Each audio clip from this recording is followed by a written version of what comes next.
അപ്പോൾ ഇന്നത്തോടുകൂടി മലേഷ്യയിലെ 3 ദിവസത്തെ യാത്ര അവസാനിപ്പിക്കുകയാണ് കേട്ടോ. അപ്പോൾ രാവിലെ തന്നെ നമ്മൾ റൂമിൽ നിന്ന് ലഗേജൊക്കെ എടുത്ത് ചെക്കൗട്ട് ചെയ്ത് പുറത്തിറങ്ങിയായിരുന്നു. നമ്മുടെ വാഹനത്തിന് വേണ്ടി വെയിറ്റ് ചെയ്യണം കേട്ടോ. അപ്പോൾ മലേഷ്യയിലെ കുറേയധികം സ്ഥലങ്ങൾ നമ്മൾ കണ്ടായിരുന്നു. എയർപോർട്ടിലോട്ട് പോകും. എയർപോർട്ടിൽ നിന്ന് നേരെ ബാങ്കോക്കിലേക്കാണ് ഇന്നത്തെ യാത്ര കേട്ടോ.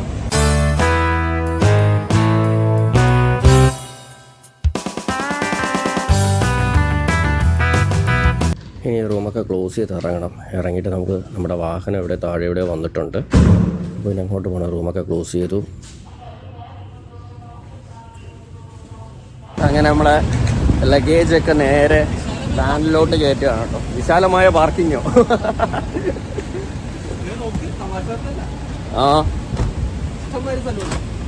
അപ്പോൾ നമുക്ക് ഇന്ന് വന്ന ബസ് ഇച്ചിരി വലിയ വാനാണ് കേട്ടോ. ബസ്സുള്ള വാനാണ് കേട്ടോ, വലിയ വാനാണ്. തിരിച്ചു പോകുന്ന വാഹനം ഇതിലാണ് കേട്ടോ. ഇത് നമ്മൾ ഭക്ഷണം കഴിക്കാൻ വന്നൊരു ഹോട്ടലാണ് കേട്ടോ. ഒരു അടിപൊളി ഹോട്ടലാണ്. അപ്പോൾ ഇവിടെ എന്ന് വെച്ച് കഴിഞ്ഞാൽ ടേബിളൊക്കെ അതിമനോഹരമായിട്ടാണ് അവർ അറേഞ്ച് ചെയ്തിട്ടിരിക്കുന്നത്. ഇവിടെ ഒരു ബൊഫേ സിസ്റ്റമാണ്. നമുക്ക് ആവശ്യമുള്ള ഭക്ഷണമൊക്കെ നമ്മളെടുത്ത് എന്ത് ചെയ്യുക, കഴിക്കുക. അതിമനോഹരമായിട്ടുള്ള എന്താ പറയുക, ടേസ്റ്റായിട്ടുള്ള റൈസും പിന്നെ ചിക്കനും ഫിഷും ഒക്കെയുള്ള ഒരു ഫുഡ് നമുക്കിവിടെ കിട്ടും. നമുക്ക് ആവശ്യമുള്ള ഭക്ഷണം നമ്മൾ എന്ത് ചെയ്യുക, എടുത്ത് ടേസ്റ്റ് ചെയ്യുക. ഫിഷാണോ അത്, ചിക്കനല്ല? ഇവിടുത്തെ എല്ലാ ഫിഷും ചിക്കൻ പോലെ. ഈ കാണുന്നത് തിയേറ്ററാണ് കേട്ടോ. LFS എന്നുള്ള തിയേറ്ററാണ്.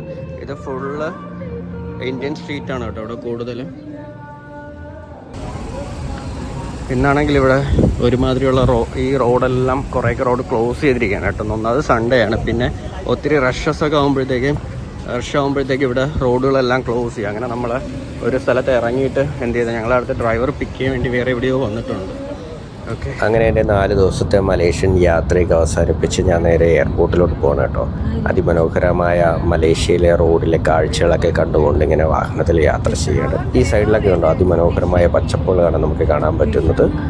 പിന്നെ എന്തുവെന്ന് വെച്ച് പറഞ്ഞു കഴിഞ്ഞാൽ റോഡുകളൊക്കെ അതിമനോഹരമായിട്ടുള്ള റോഡുകളാണ് കേട്ടോ. മറ്റേ നമ്മുടെ എന്താ പറയുക, കുണ്ടും കുഴികളൊക്കെ ഉള്ള റോഡുകളൊന്നുമല്ല, അതിമനോഹരമായിട്ടുള്ള റോഡുകളാണ്. പിന്നെ ഇവിടെ ഒത്തിരി ഫ്ലൈ ഓവേഴ്സും ഒത്തിരി വികസനങ്ങൾ ഉള്ള ഒരു രാജ്യമെന്ന് തന്നെ നമുക്ക് പറയാൻ പറ്റും കേട്ടോ. അത്രയും മനോഹരമായിട്ടുള്ള ഒരു റോഡിലൂടെയാണ് നമ്മളിപ്പോൾ യാത്ര ചെയ്തുകൊണ്ടിരിക്കുന്നത്. എനിക്ക് ഇനി ഇവിടെ നിന്ന് ഏകദേശം ഒരു അരമണിക്കൂർ യാത്ര ചെയ്ത് കഴിഞ്ഞാൽ നമ്മൾ എയർപോർട്ടിലെത്തും കേട്ടോ. ബൈ ചേച്ചി പോടാ. ശരി ശരി, ബൈ ബൈ. അപ്പോൾ പോവാം. ശരി ബൈ. അപ്പോൾ നിങ്ങൾ നേരെ ഇനി കൊച്ചിക്കല്ലേ? ഓക്കെ ബൈ, കാണാം. എറണാകുളത്ത് വരുമ്പോഴത്തേക്ക് ഞാൻ വിളിക്കാം. ഓക്കെ ശരി. അപ്പോൾ നമ്മുടെ ടീം എല്ലാവരും ഇവിടെ എയർപോർട്ടിൽ ഇറങ്ങി. അവർ നേരെ അവരുടെ ഫ്ലൈറ്റ് കൊച്ചിക്കാണ് കേട്ടോ. ഞാനിവിടെ നിന്ന് നേരെ ബാങ്കോക്ക് പോവാണ്. അപ്പോൾ നമുക്കിനി നേരെ എയർപോർട്ടിലോട്ടൊന്ന് കയറി നമ്മുടെ എന്താ പറയുക, അടുത്ത ബോർഡിംഗ് പാസ് നമുക്ക് മേടിക്കണം. കുറേ നടന്നാൽ മാത്രമേ നമുക്ക് എന്ത് ചെയ്യാൻ പറ്റുള്ളൂ, നമ്മുടെ ഫ്ലൈറ്റ് വരുന്നിടത്ത് എത്തത്തുള്ളൂ. നമ്മളിപ്പം നടന്നു. ഇനി അടുത്ത് നമുക്ക് ഇവിടെ നിന്ന് നേരെ ഡൗൺ സൈഡ് പോകണം കേട്ടോ. ക്യൂ ഒക്കെ വരുന്നത് ഡൗൺ സൈഡാണ്. അപ്പോൾ ആ സൈഡിലായിട്ട് മെഷീൻ മസാജൊക്കെ ഉണ്ട് കേട്ടോ.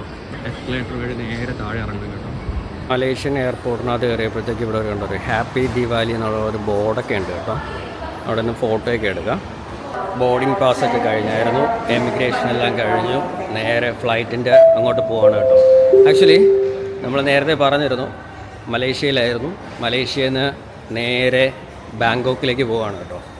അപ്പോൾ നമ്മുടെ കൂടെ ഉണ്ടായിരുന്ന ടീംസൊക്കെ നേരെ എന്താ പറയുക, കൊച്ചിയിലോട്ടും ട്രിവാൻഡ്രത്തേക്കൊക്കെ പോയി. ഞാൻ അവിടെ നിന്ന്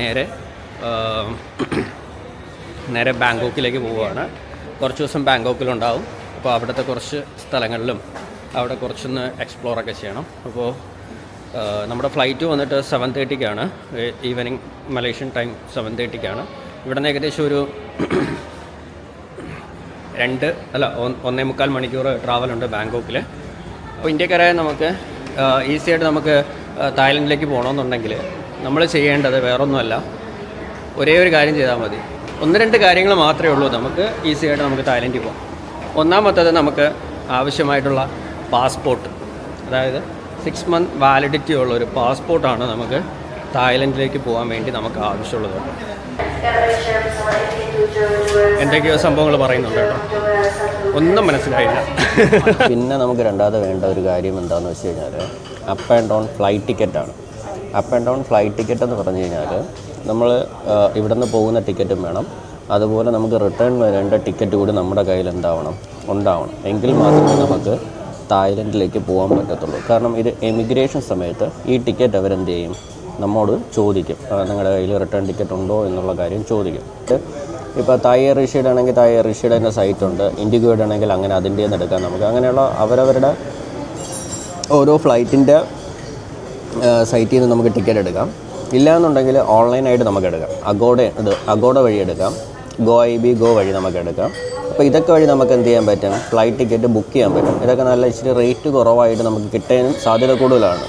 നിങ്ങൾ എത്ര ദിവസമാണോ തായ്ലൻഡിൽ താമസിക്കുന്നത് അത്രയും ദിവസത്തേക്കുള്ള എന്ത് ചെയ്യാം, അക്കോമഡേഷൻ നിങ്ങൾ ഇവിടെ നിന്ന് തന്നെ റെഡിയാക്കി പോയി കഴിഞ്ഞാൽ നമുക്ക് അത്രയും ഈസി ആയിരിക്കും. ഇപ്പോൾ പൂർണ്ണമായിട്ട് എല്ലാ ദിവസത്തേക്കും അങ്ങനെ എടുക്കണമെന്ന് നിർബന്ധമില്ല. ഇപ്പോൾ 1-2 ദിവസത്തേക്കുള്ളതൊക്കെ അവരവിടെ ചോദിക്കാറുള്ളൂ. ഞാൻ ആകെ ഒരു ദിവസത്തേക്കുള്ള ടിക്കറ്റാണ് ഞാൻ ബുക്ക് ചെയ്തിട്ട് പോയത് കേട്ടോ. പിന്നെ ഫാമിലിയായിട്ടൊക്കെ പോകുന്നവരാണെന്നുണ്ടെങ്കിൽ ഒരു 4 സ്റ്റാർ റേഞ്ചൊക്കെ ഉള്ള ഹോട്ടലുകൾ എടുത്തു കഴിഞ്ഞാൽ ഇച്ചിരി നല്ല ഹോട്ടലുകളായിരിക്കും കേട്ടോ. 3 സ്റ്റാറും നല്ലതാണ്, നല്ല ഹോട്ടലുകളുണ്ട്, അത് റിവ്യൂസ് നിങ്ങൾ നോക്കുക. കാര്യം എന്താണെന്ന് വെച്ച് കഴിഞ്ഞാൽ ചില സ്ഥലങ്ങളിൽ വെള്ളത്തിൻ്റെയൊക്കെ പ്രശ്നങ്ങളൊക്കെ വരാറുണ്ട്. അപ്പോൾ അതൊക്കെ നിങ്ങൾ നോക്കിയിട്ട് വേണം എന്ത് ചെയ്യാൻ, ഈ ഹോട്ടലുകൾ നിങ്ങൾ ബുക്ക് ചെയ്യാൻ വേണ്ടി. പിന്നെ ഇപ്പോൾ സോളോ ട്രാവലർ ബാക്ക് പാക്കായിട്ട് മാത്രം പോകുന്നവർക്കാണെന്നുണ്ടെങ്കിൽ നമുക്കവിടെ 300-400 രൂപ വെച്ചൊക്കെ ഉള്ള ഒരു നല്ല ഡോർമെറ്ററികളൊക്കെ നമുക്ക് കിട്ടും. അപ്പോൾ അതും നമുക്ക് എന്ത് ചെയ്യാം, അത് യൂസ് ചെയ്യാം. ഇപ്പോൾ വിസ ഓൺ അറൈവലാണല്ലോ, അപ്പോൾ നമുക്ക് തായ് ഡിജിറ്റൽ അറൈവൽ കാർഡ് എന്ന് പറഞ്ഞിട്ട് ഒരു കാർഡ് നമുക്ക് എന്ത് ചെയ്യാൻ പറ്റും, ഓൺലൈൻ വഴി രജിസ്റ്റർ ചെയ്തെടുക്കാൻ പറ്റും. അപ്പോൾ ഇതാണ് നമുക്ക് മെയിനായിട്ട് അവിടെ ആവശ്യമുള്ളത്. എമിഗ്രേഷൻ കൗണ്ടറിൽ മസ്റ്റായിട്ടും ചോദിക്കുന്ന ഒരു സംഭവമാണിത്. അപ്പോൾ ഇത് നമുക്ക് 3 ദിവസം പോണതിന് 3 ദിവസം മുമ്പ് നമ്മുടെ സൈറ്റിൽ അതിൻ്റെ ലിങ്ക് ഞാൻ കൊടുത്തിരിക്കാം.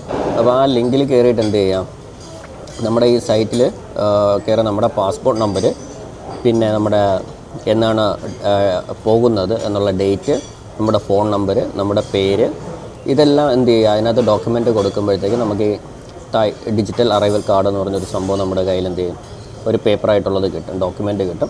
അപ്പോൾ ഇതും കൊണ്ട് വേണം നമ്മൾ എന്ത് ചെയ്യാൻ, അവിടെ എയർപോർട്ടിൽ പോകാൻ, അവിടെ നമ്മുടെ എമിഗ്രേഷനിൽ പോകാൻ. ഇതാണ് അവിടെ ചോദിക്കുന്നത്.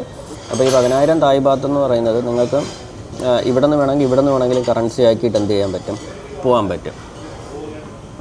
ഇല്ല എന്നുണ്ടെങ്കിൽ നിങ്ങൾക്ക് എയർപോർട്ടിൽ നിന്ന് ചേഞ്ച് ചെയ്യാം. പക്ഷേ എയർപോർട്ടിൽ നിന്നാകുമ്പോൾ റേറ്റ് ഇച്ചിരി കൂടുതലായിരിക്കും. ഞാൻ ഫോറക്സ് കാർഡ് വഴി അങ്ങനെയാണ് ഞാൻ കറൻസി മാറിയത്. അപ്പോൾ എനിക്ക് 2.75 വെച്ചാണ് എനിക്ക് കിട്ടിയത് കേട്ടോ. ഒരു തായ് ബാത്തിന് അത് കിട്ടിയത് 2.75 ആയിരുന്നു.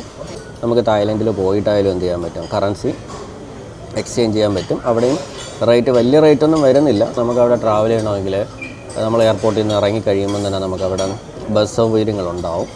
ഇല്ല എന്നുണ്ടെങ്കിൽ നമുക്ക് ഗ്രാബ് എന്ന് പറഞ്ഞൊരു ആപ്പുണ്ട്, അല്ലെങ്കിൽ ബോൾട്ട് എന്ന് പറഞ്ഞൊരു ആപ്പുണ്ട്, പിന്നെ ടാക്സി ഉണ്ട്, നമുക്ക് ബസ്സുണ്ട്, മെട്രോ ഉണ്ട്. ഈ സൗകര്യങ്ങളെല്ലാം ഉണ്ട് അവിടെ. അപ്പോൾ നമുക്ക് ബഡ്ജറ്റ് ഫ്രണ്ട്ലി ആയിട്ട് നമുക്ക് പോകണമെന്നുണ്ടെങ്കിൽ നമുക്ക് പബ്ലിക് ട്രാൻസ്പോർട്ടേഷനൊക്കെ യൂസ് ചെയ്താൽ നമുക്ക് എന്ത് ചെയ്യാൻ പറ്റും, ഈസി ആയിട്ട് റേറ്റ് കുറച്ച് നമുക്ക് പോകാൻ പറ്റും. അപ്പോൾ ട്രാവലിങ്ങിന് ഇതാണ് മെയിനായിട്ടുള്ളത്. പിന്നെ ടാക്സി ഉണ്ട്, പിന്നെ അവിടുത്തെ ലോക്കൽ വാഹനമായ ടുക്ടുക്കൊക്കെ ഉണ്ട് കേട്ടോ. അതൊക്കെ നിങ്ങളൊന്ന് പരീക്ഷിച്ച് നോക്കുക. ടുക്ടുക്കൊക്കെ യാത്ര ചെയ്യുന്നത് ഇച്ചിരി നല്ലതാണ്. പക്ഷേ എന്താ പറയുന്നത് വെച്ച് കഴിഞ്ഞാൽ റേറ്റ് ഇച്ചിരി നല്ല കൂടുതലാണ്. നമ്മൾ 1 കിലോമീറ്റർ പോകുന്നതിന് ഒരു 120-150 ബാത്തൊക്കെ എന്ത് ചെയ്യും, നമ്മുടെ നിന്ന് മേടിക്കും. അവിടെ ഉള്ളവരൊന്നും കുഴപ്പമില്ല, ലോക്കൽ പീപ്പിൾസിൻ്റെ ഒന്നും അങ്ങനെ വാങ്ങത്തില്ല. പിന്നെ നമുക്ക് അവിടെ ആവശ്യമുള്ളത് സിം കാർഡാണ്. അതായത് ഒന്നുകിൽ നമുക്ക് നമ്മളിവിടുത്തെ സിം കാർഡിനെ ഇൻ്റർനാഷണൽ റോമിംഗ് ആക്കി കൊണ്ടുവരാം. ഇല്ലയെന്നുണ്ടെങ്കിൽ നമുക്ക് സിം കാർഡ് അവിടുത്തെ തായ് സിം കാർഡ് എടുക്കുക. ജസ്റ്റ് ഒരു 2 മിനിറ്റിൻ്റെ കാര്യം, 2 മിനിറ്റ് വരത്തില്ല. അവരെടുത്തൊരു സംഭവം സ്കാൻ ചെയ്യുന്നു, സിം കാർഡ് ആക്റ്റീവ്, അത്രയേ ഉള്ളൂ. അപ്പോൾ 400 ബാത്ത് കൊടുത്തു കഴിഞ്ഞാൽ 5 ദിവസത്തേക്കുള്ളതുണ്ട്, 8 ദിവസത്തേക്കുള്ളതുണ്ട്. അപ്പോൾ ഏതാണോ നമ്മുടെ പർപ്പസ്, യൂസ് എന്താണ്, ഇപ്പോൾ ജസ്റ്റ് ഡേറ്റ മാത്രം കുറച്ച് ദിവസം നോക്കിയാൽ മതി എന്നുണ്ടെങ്കിൽ എന്ത് ചെയ്യാം, അതിനുള്ള പാക്കേജ് എടുത്താൽ മതി. ഇല്ല അൺലിമിറ്റഡ് വേണമെന്നുണ്ടെങ്കിൽ അൺലിമിറ്റഡിൻ്റെ പാക്കേജ് എടുക്കുക. അപ്പോൾ നമ്മൾ സിം എടുക്കുമ്പോൾ ശ്രദ്ധിക്കുക, ഇത് അൺലിമിറ്റഡ് ആണോ അതോ ഡെയിലി ഇത്ര GB ഉള്ളൂ എന്നുള്ളത് നിങ്ങൾ എന്ത് ചെയ്യുക, സിം എടുക്കുന്ന നിങ്ങൾ മസ്റ്റായിട്ട് ചെക്ക് ചെയ്യണം. ചെക്ക് ചെയ്തിട്ട് എടുക്കാവോ, അല്ലെങ്കിൽ പിന്നെ നമ്മൾ ഇത്രയും ബാത്ത് കൊടുത്ത് എടുത്തിട്ട് ചിലപ്പോൾ നേരത്തെ ഡേറ്റയൊക്കെ പെട്ടെന്ന് തീരും. അവിടുത്തെ കാലാവസ്ഥ കൂടി നോക്കിയിട്ട് വേണം നമ്മൾ എന്ത് ചെയ്യാൻ, നമ്മൾ ഏത് രാജ്യത്ത് ട്രാവൽ ചെയ്യുമ്പോഴായാലും നോക്കിയിട്ട് വേണം ഒന്ന് പോകാൻ വേണ്ടി. അതായത് നമുക്ക് എല്ലാം പ്രെഡിക്റ്റ് ചെയ്യാൻ പറ്റത്തില്ല, എന്നാലും ഒരു നോർമൽ കാലാവസ്ഥ നമുക്ക് അനുകൂലമാണോ എന്നുള്ള ആ സമയത്തുള്ളത് അനുകൂലമാണോ എന്നുള്ളത് നമ്മൾ നോക്കണം കേട്ടോ. കാര്യം എന്താണെന്ന് വെച്ചാൽ മഴയൊക്കെ ആയിക്കഴിഞ്ഞാൽ നമ്മൾ ഈ പ്ലാൻ ചെയ്ത് പോകുന്ന ട്രാവലുകളെല്ലാം മുടങ്ങും. എത്തിയാറുന്ന സീ ഫുഡുകളും ക്രോക്കഡൈലുകളും ഒക്കെ നമുക്ക് കഴിക്കാൻ പറ്റുന്ന ഒരു അടിപൊളി പ്ലേസാണ് തായ്ലൻഡ് എന്ന് പറയുന്നത്. അപ്പോൾ നിങ്ങൾ ശ്രദ്ധിക്കുക, നിങ്ങൾ തായ്ലൻഡിൽ പോകുമ്പോൾ നിങ്ങൾ എന്ത് ചെയ്യുക, ഇതുപോലെ വെറൈറ്റി ആർന്ന ഭക്ഷണങ്ങൾ കഴിക്കാൻ വേണ്ടി ശ്രമിക്കുക. നമുക്ക് ഇന്ത്യൻ ഫുഡൊക്കെ കിട്ടുന്ന സ്ഥലങ്ങളുണ്ട്, ഒത്തിരി ഹോട്ടലുകളുണ്ട്, ഇന്ത്യൻ ഫുഡ് കിട്ടുന്നതുണ്ട്, തായ് ഫുഡ് കിട്ടുന്നതുണ്ട്. എന്നാലും നിങ്ങൾ അതും എക്സ്പ്ലോർ ചെയ്യുക. അതോടൊപ്പം എന്ത് ചെയ്യുക, ഈ സ്ട്രീറ്റ് ഫുഡുകൾ കൂടി നമ്മൾ പരീക്ഷിക്കുക. നമ്മളൊരു മറ്റു രാജ്യത്തോട്ട് പോകുമ്പോഴത്തേക്കും നമ്മൾ എന്ത് ചെയ്യണം, അവിടുത്തെ ഫുഡ് കൂടി നമ്മൾ എക്സ്പ്ലോർ ചെയ്താൽ മാത്രമേ എന്ത് ചെയ്യാൻ പറ്റുള്ളൂ, നമുക്ക് അതിൻ്റെ ഒരു രുചി കൂടി അറിയണ്ടേ. അങ്ങനെ നമ്മൾ ബാങ്കോക്കിൽ ഫ്ലൈറ്റിൽ വന്ന് ഇറങ്ങിയിടുന്നുണ്ട്. ഇനി ഇവിടുത്തെ ചെക്കിങ്ങും എമിഗ്രേഷനും എല്ലാം കൂടി കഴിഞ്ഞിട്ട് വേണം ഇനി പുറത്തിറങ്ങാൻ. ഫ്ലൈറ്റ് യാത്ര വലിയ കുഴപ്പമില്ലായിരുന്നു എന്ന് മാത്രമേ പറയുള്ളൂ. പക്ഷേ റൈറ്റ് ടൈമായിരുന്നു, ഭയങ്കര ടർബുലൻസ് ആയിരുന്നു കേട്ടോ.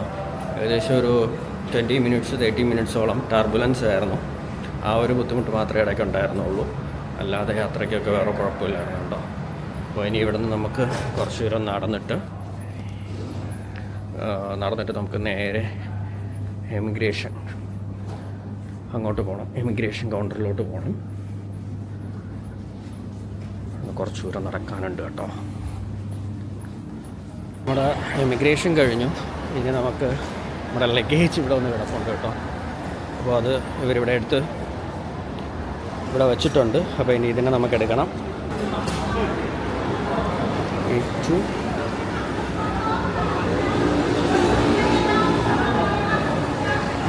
നമ്മൾ എയർപോർട്ടിന് പുറത്തിറങ്ങിയായിരുന്നേ.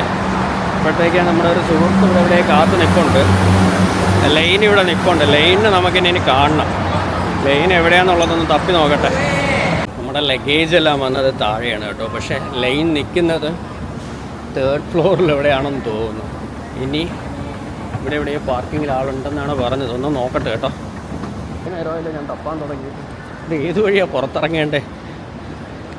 Parking down side. Okay, line car ഇവിടെ പാർക്ക് ചെയ്തിട്ടുണ്ട്. അപ്പം പാർക്കിങ്ങിൽ വേണ്ടി പോകും. അങ്ങനെ കാറിൽ കയറി ഇനി നേരെ ഹോട്ടലിലോട്ട്. തളർന്നു കേട്ടോ. ആക്ച്വലി എമിഗ്രേഷൻ കഴിഞ്ഞിട്ട് അങ്ങോട്ടും ഇങ്ങോട്ടും കിടന്ന് കുറച്ചേരം ഓടേണ്ടി വന്നു. അതാ പറ്റിപ്പോയത്. പുള്ളിക്കാരി എനിക്ക് നിൽക്കുന്ന സ്ഥലം അയച്ചു, പക്ഷേ എനിക്ക് തെറ്റിപ്പോയി. ഞാനത് കഴിഞ്ഞിട്ട് മാറി അങ്ങ് പോയായിരുന്നു. പിന്നെ സെക്യൂരിറ്റിയോട് ചോദിച്ചപ്പോൾ ഒരാൾ പറഞ്ഞു മേളിലാണ്. അത് കഴിഞ്ഞപ്പോഴത്തേക്കും പിന്നെ പറഞ്ഞു താഴെയാണ്. പെട്ടുപോയി. അങ്ങനെ അവസരം കണ്ടെത്തി. ഇനി എന്തെങ്കിലും ഭക്ഷണം കഴിച്ചിട്ട് റൂമിൽ പോയി ഒന്ന് റെസ്റ്റ് എടുക്കണം. അപ്പോൾ ഇനി നമ്മൾ നാളെ മുതൽ കാണാൻ പോകുന്നത് തായ്ലൻഡിലെ ബാങ്കോക്കിലെ വീഡിയോസൊക്കെ ആയിരിക്കും. അപ്പോൾ ഇന്നത്തെ വീഡിയോ ഞാൻ ഇവിടെ വെച്ച് വൈൻഡപ്പ് ചെയ്യുകയാണ്. നിങ്ങൾക്കെല്ലാവർക്കും മറ്റൊരു വീഡിയോയിൽ വീണ്ടും കണ്ടുമുട്ടാം. അതുവരെ ബൈ, സൈനിങ് ഓഫ്.